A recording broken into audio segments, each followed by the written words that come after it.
Ang bamboo highway na ito sa Indonesia ay nakalokasyon sa Semerak Demak-Toll Road.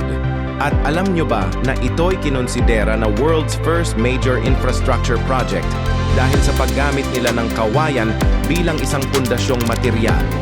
Gumawa sila ng kalsada sa dagat gamit ang mga bamboo raft. At kasama sa proyektong ito ang isang kumpanya na mula pa sa China. Sumusukat ito ng may haba na 10 kilometro at nangangailangan ng napakaraming bamboo poles. At ang bawat kawayan ay may mahigpit na pamantayan na sinusunod. Kailangan ito ay 8 metro ang haba at tuwid at walang bita dahil inilalatag ito sa 17 na patong.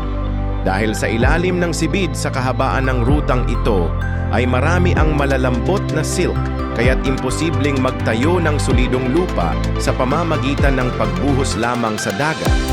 Dahil sagana naman sa kawayan ang kanilang lugar, kaya ito ang naisip nilang gawing rafts na inilibing sa ilalim ng buhangin upang lumubog sa dagat para tumulong sa pagpapalakas ng lupa para sa kalsada sa ibabaw. Talaga namang napakatalino ng nakaisip nito at kahanga-hanga, diba?